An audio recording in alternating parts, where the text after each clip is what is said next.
Halo, halo, halo. Ya, ah, kita kayaknya dulu sekali udah lama gitu, tahun yang lalu apa gimana gitu, yang bahas teologi itu kan. Jadi saya lihat gini Pak Suki, kayaknya masih bisa dilanjutkan itu temanya itu Pak. Iya, gimana tuh teologi? Bicara tentang Jadi, Tuhan gitu ya? ya, ya tentang Tuhan. Jadi saya ingin menguji gini. Saya diskusi dengan beberapa teman-teman sering diskusi juga sama teman-teman itu kan. Ya, Bisa nggak? Saya ingin tahu ini, menurut pendapat Pak Suki lah ya. ya. Apakah Tuhan di perjanjian lama itu apakah Bapa atau Yahweh, atau bagaimana pendapat Pak Suki tentang teman-teman yang bilang bahwa Tuhan di perjanjian lama itu adalah Yesus? Silakan Pak Suki. Ya, tentu berdasarkan catatan Bible ya salah. Kalau Hmm. di perjanjian lama dikatakan Bapa itu adalah Yesus, salah. Sebab begini, mereka itu beranggapan bahwa itu Yesus karena dari kata YHWH ini. Nah, Ya, kata YHWH ini kan dalam bahasa Ibraninya itu lihat tangan, lihat paku.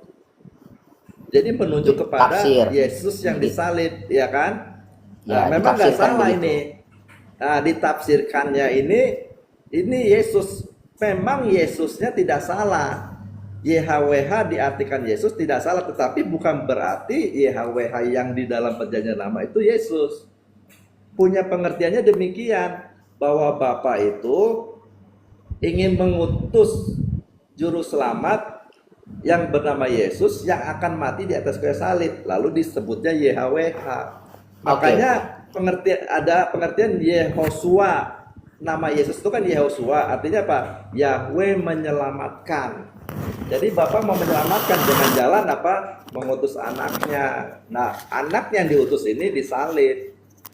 ya, ya, Nah, ya pakai gini. katanya Yahweh. Iya, kalau Yahweh atau Yosua itu kan artinya bukan bukan Bapa yang menyelamatkan, artinya setahu saya itu artinya diselamatkan. Artinya kan itu diselamatkan. Artinya yang punya nama itu yang diselamatkan, bukan dia yang datang untuk menyelamatkan gitu. Tapi ya udah nggak Iya, apa-apa, iya, itu kan benar. masalah. Jadi itu, Nah, jadi gini maksudnya Yahweh menyelamatkan. Jadi Yesus itu alat untuk penyelamat gitu. ya itu Alatnya di situ lah, Bapa. di situ kebaliknya. Bukan Sekarang Bapak sekarang gini itu Pak datang. Suki. Ah, Oke. Kita uji coba ya. Kalau jadi kesimpulannya Pak Suki sependapat nggak bahwa Tuhan perjanjian lama itu apakah Yesus atau Bapa? Menurut Pak Suki gimana? Bapak, Bapak Bapa. bukan Berarti Yesus. kalau Bapak, ya, Tuhan di perjanjian lama Bapa dalam hal ini berarti bukan Yesus ya? bukan. Oke. Nah, lalu lahirlah kalau Bapa di perjanjian lama berarti konsepnya kan sesuai dengan Taurat, yaitu monoteistik kan, di mana Tuhan itu satu kan, satu saja, Ya, tunggal gitu kan. Nah, seperti di hmm, ayat-ayat perjanjian lama itu kan tunggal semua ya. Nah, lalu hmm. setelah ini kan berlangsung sampai konsili, ya, sampai konsili setahu saya. Karena kalau dari catatan bapak-bapak gereja itu kan semuanya sepakat bahwa Bapa lah Tuhan itu ya, termasuk Paulus sekalipun. Nah, lalu setelah konsili sampai sekarang ini kan Trinitas Pak Suki, ya. Jadi Ya, ada tiga yang punya divinity, yang ilahinya itu jadi tiga, ya kan? Nah, hmm. ketika sekarang dari yang sifatnya tauhid monoteistik, ya, ilahinya cuma satu yaitu Bapa, seperti dalam Yohanes 17:3. Ini hidup yang kekal itu mereka mengenal Engkau satu-satunya Allah yang benar. Jadi secara ilahi ya itu kan hanya Bapa saja kata Yesus kan. Nah, ketika ini berubah jadi Trinitas kan jadi tiga ilahinya. Allah Bapa, Allah Anak, Allah Roh. Tiga ilahinya ya. Nah, menurut Pak Suki ya, apakah ini bisa, kalau menurut saya ini kan jadinya politisme jadinya gitu ya, politistik gitu, jadi banyak Tuhan jadinya gitu, tiga Tuhan gitu Iya, ya. Kalau Bapa saja kan monoteistik, satu Tuhan sebagaimana iman orang-orang Israel kan, dan ini dikonfirmasikan oleh Yesus ya. Dia mengatakan kami Yahudi menyembah Tuhan yang kami kenal kan. Ya udah pastilah Bapa kan. Siapa sih Tuhan yang dikenal oleh Yahudi kalau bukan Bapa kan? Ya pasti Bapa gitu. Iya. Nah, kalian menyembah Tuhan yang tidak kalian kenal. Berarti selain Israel, mereka menyembah Tuhan yang lain kan gitu. Nah, bagaimana tanggapan Pak Suki nih melihat sekarang denom Kristen ini mayoritas itu bukan Bapa Tuhannya, tetapi Yesus. Kalaupun Yesus, maka selain Yesus kan ada yang lain gitu. Nah, menurut Pak Suki gimana ini? Ya, yaitu menurut saya ketidaktepatan dalam memahami Alkitab ya. Jadi kalau kita membaca banyak ayat secara alkitabiah itu tidak tepat. Coba perhatikan ya, orang yang memegang doktrin seperti ini pasti akan memegang hanya ayat-ayat tertentu saja. Pada saat ada ketemu ayat yang bertentangan, dia tidak mau gunakan itu. Itu sudah menunjukkan. Tetapi kalau doktrin yang benar itu semua ayat bisa dibaca dan bisa digunakan untuk menjadikan doktrinnya, pengajarannya. Iya, lebih tepatnya lagi ayat-ayat yang digunakan untuk Trinitas dan menuhankan Yesus serta Roh Kudus itu, setahu saya itu ayat-ayatnya kan ambigu ya semuanya, ambigu, nggak ada yang eksplisit ya. Nah, sedangkan ayat-ayat yang membantah ketuhanan Yesus atau menyatakan bahwa Tuhan itu Bapa atau Yahweh itu ayatnya eksplisit, tidak ambigu gitu. Contoh Yohanes 17:3 kan, itu kan jelas itu bicara soal ketuhanan kan. Inilah hidup yang kekal, mereka mengenal Engkau satu-satunya Tuhan yang benar. Jadi eksplisit kata Yesus Tuhan yang benar. Begitu juga ketika Yesus berkata, dengarlah wahai Israel, Allah Tuhan kita. Nah, dia bilang jelas tuh Allah Tuhan kita, Tuhan itu Esa. Jadi Yesus jelas menyebut tentang Tuhan, di mana Tuhan itu Esa gitu. Ya. Nah, sedangkan ayat-ayat yang menuhankan Yesus, ayat-ayat yang selain Yesus seperti ayat Trinitas itu kan semuanya ambigu ya. Enggak ini. Maksudnya tidak secara eksplisit gitu, apalagi secara jelas gitu tidak pernah diucapkan oleh Yesus ya, kecuali orang yang menuhankan dia atau mengangkat dia sebagai Tuhan gitu kan. Nah, jadi kalau Pak Suki bilang tidak tepat gitu ya, maka kalau menurut saya itu jatuhnya politisme Pak Suki. Jadi itu jatuh kepada tiga Tuhan jatuhnya ya, politisme. Kalau dalam Islam, kalau kita melihat dalam perjanjian lama dikatakan janganlah ada Allah-Allah lain padamu ya. Karena Allah lain itu kan artinya kalau Allah lain itu kan arti larangan di dalam Taurat, tidak boleh ada menuhankan yang lain selain Yahweh, selain Bapa. Ya. Nah, dalam hal ini saya baca ini Pak Suki di dalam komentari Irenaeus. Irenaeus itu kan umur tahun 185 Masehi ya, muridnya Paulus dia kan. Jadi masih mata rantainya golden chain lah, mata rantai terdekat dengan pengajaran Yesus lah. Dia bilang ya dalam buku Membasmi Bidat gitu ya, bagian 1. Jadi dia bilang kalau ada yang mengatakan Tuhan yang benar sebenarnya selain daripada Bapa kata dia, maka itu bidat katanya gitu. Jadi udah status sudah bidat gitu. Nah, makanya memang konsili dan dari konsili ke atas itu ya itu udah, kalau menurut bapak-bapak gereja awal itu udah masuk bidat semua memang ya, masuk bidat gitu, karena memang tidak diajarkan begitu. 100 tahun awal bapak-bapak gereja itu ternyata tidak ada yang menuhankan Yesus, nggak ada. Makanya memang perseteruan itu terjadi di konsili itu ya, 300 tokoh-tokoh ya, bishop itulah, mereka mengkonsilikan itu, lahirlah konsep Tuhan Duinatur, Tuhan dua Tuhan, Tuhan Bapa dan Anak, lalu lahir juga Roh Kudus kan, 7 kali konsili itu kan. Nah, sedangkan Pak Suki mungkin pernah baca di Yohanes kalau nggak salah itu ya, di mana Mesias itu kan sebenarnya menurut perjanjian baru dia kan diutus untuk non Yahudi juga, betul tidak Pak Suki? Ya kan, untuk seluruh bumi kan.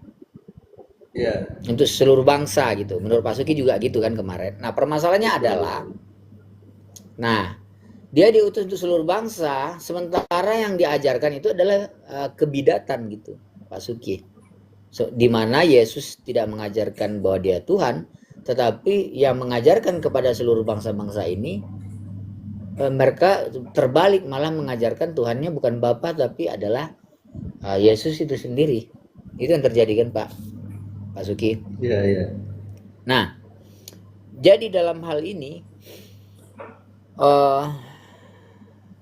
Mesias gagal kalau begitu, karena kan dia meneruskan kerajaan Tuhan itu. Nah, kerajaan Tuhan tentulah sesuai dengan Torah, sesuai dengan Injil kan, di mana pengajaran itu mengajarkan Tuhan yang benar kan, begitu. Bukan membuat bidat-bidat baru kan gitu, menyembah Tuhan-Tuhan yang baru gitu, yang tidak diajarkan oleh Yesus itu sendiri gitu. Nah, ini menurut Pak Suki gimana? Silakan Pak.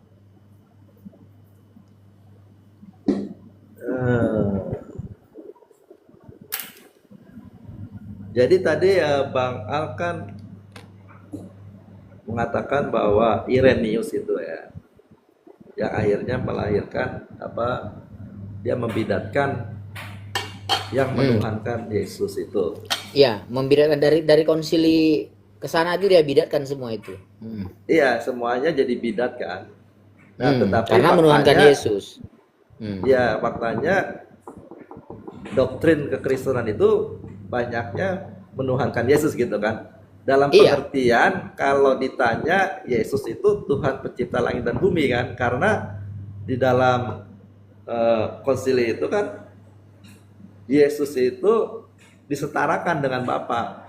Nah, betul. Sehingga itu dia mengatakan bahwa Bapa menciptakan melalui Yesus. Karena Yesus firman-Nya.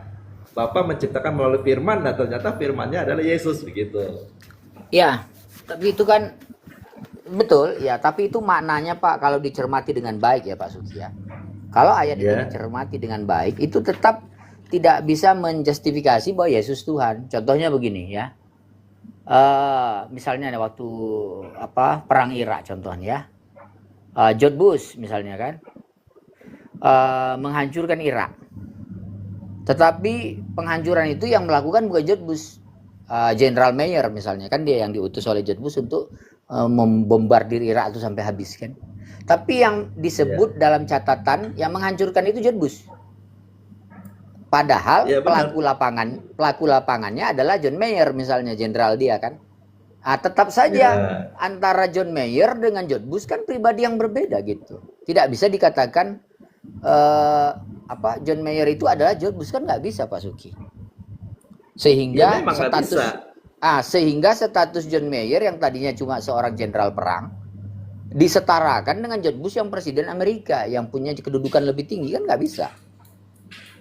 Ya kan? Logikanya begitu. Sama kayak tadi Pak Suki bilang, di mana Bapa melalui Yesus misalnya melakukan ini, melakukan itu, kan tetap saja Yesus bukan Bapa gitu. Walaupun mungkin firman Bapa bekerja melalui dia. Ternyata hal seperti ini kan dalam Yohanes 27, kalau nggak salah Yohanes itu kan, dijelaskan juga bahwa ketika Yahweh memberi tulah kepada bangsa Mesir, kan dikatakan inilah firman Tuhan, aku memegang tongkat. Ya kan? Lalu tongkat itu kupukulkan di sungai Mesir. Nah, di ayat sebawahnya ternyata yang memegang tongkat itu adalah Harun dan Musa. Tetapi Harun dan Musa disebut Yahweh. Artinya Tuhan bekerja melalui tongkatnya Musa dan Harun. Apakah Musa dan Harun bisa dikatakan Tuhan? Kan tidak. Bangsa Israel tidak pernah menyembah Harun dan Musa, walaupun ketika tulah itu diberikan, Tuhan mengatakan dia yang memberi tulah. Aku berfirman, aku memegang tongkat. Bahkan Yahweh mengatakan dia yang memegang tongkat, bukan Harun. Nah, ternyata yang melakukan itu Harun. Cuma karena itu kreditnya kepada Yahweh atas kuasa dia, maka tidak disebut Harun di situ. Yahweh menyebut dirinya, aku memegang tongkat katanya. Nah, itu analogi dari itu Bible. Makanya tadi saya beri analogi tadi antara George Bush dengan John Mayer itu. Jenderal perangnya menghancurkan, tetapi kalau dunia ditanya siapa yang menghancurkan Irak? George Bush, bukan jenderalnya yang disebut gitu. Nah, samalah Lalu bagaimana jadinya ketika George Bush tidak disebut gitu? Yang disebut itu jenderalnya. Oh, siapa yang ngancurin Irak? John Mayer gitu. Kan tidak benar gitu, karena dia hanya pesuruh kan. Dia hanya utusan, dia hanya pelaksana. Sedangkan yang punya otoritas, punya kuasa adalah Presiden Amerika ketika itu. Itu sehingga tidak tepat kalau John Mayer dikatakan seorang presiden Amerika. Kan tidak tepat kan? Disetarakan lagi sama benar. George Bush kan. Jadi cerita Bang Al ini tepat sekali tuh untuk menjelaskan tentang siapa Yesus dan siapa Bapa itu. Kan Yesus sudah ngomong sendiri, dia tidak dapat berbuat apa-apa. Betul, Pak sesuatu Suki. yang berasal daripada Bapa. Jadi Betul. Yesus tidak bisa dikatakan Tuhan pencipta. Ya ini kan karena kesalahan penafsiran yang menurut saya. Karena juga didasari dengan hanya sebagian ayat. Tidak dipenuhi dengan banyak ayat. Kalau dibaca banyak ayat, itu nggak mungkin terjadi demikian. Tapi karena doktrin itu sudah mengakar kuat, dia tetap bertahan. Kesulitannya di sana. Makanya tadi itu Irenaeus mengatakan kalau ada yang menyetarakan Bapa ya sebagai satu-satunya Tuhan yang benar, dan ada yang menyetarakan Tuhan yang benar selain Bapa, maka itu bidat. Nah, itulah yang dikatakan Irenaeus di dalam bukunya itu melawan bidat itu. Saya baca tuh. Nah, sekarang kita dilihat di Yohanes 14:28 Pak Suki. Yohanes 28 Pak Suki 28 di situ kan ucapan Yesus yang sangat terkenal itu. Dia bilang apa? Bapa lebih besar dari aku. Ya kan? Iya, benar. Dalam ayat ini kan tidak berbicara soal natur, tidak berbicara soal kemanusiaan, ya kan? Yesus ketika dia berbicara my father greater than I katanya. Yang dimaksud di sini kan adalah soal kuasa, soal ketidaksetaraannya dengan Bapa, soal ilmu kan seperti itu, di mana dia itu lebih kecil, artinya dia tidak seperti Bapa gitu kan. Artinya Bapa ketika Yesus berkata Bapa lebih besar dari aku, artinya Bapa secara penuh sebagai Tuhan dan dia berstatus ilahi. Sedangkan Yesus itu berada di bawahnya.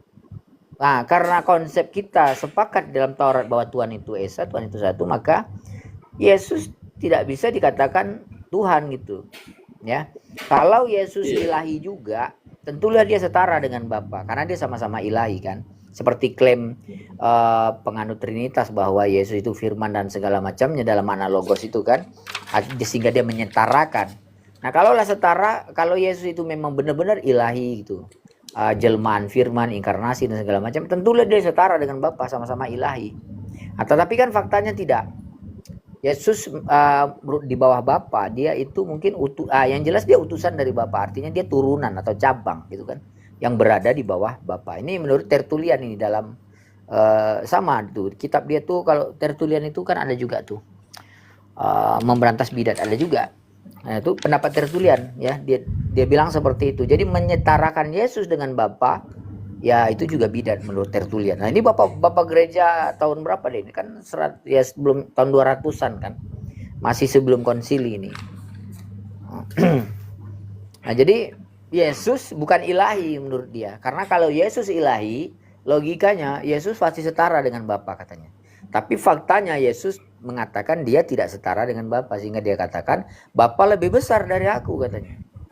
Nah, ini langsung telak ini ya. Tentang ayat ini ya, di mana Yesus tidak menyetarakan ya dirinya dengan Bapa ya. Nah, ini kan konteksnya kuasa. Sebab begini Bang ya. Kenapa mereka mengatakan Yesus itu ilahi lalu disejajarkan dengan Bapa? Padahal kalau kita baca ya di dalam 2 Petrus 1 ayat 4, di situ ada kata ilahi. Jadi begini, dengan jalan itu ia telah menganugerahkan kepada kita janji-janji yang berharga dan yang sangat besar, supaya olehnya kamu boleh mengambil bagian dalam kodrat ilahi. Jadi bukan hanya Yesus tetapi juga kita. Nah, ini kan mengambil bagian dalam kodrat ilahi seperti dia ya. Nah, kalau baca di dalam Roma 8 ayat 29,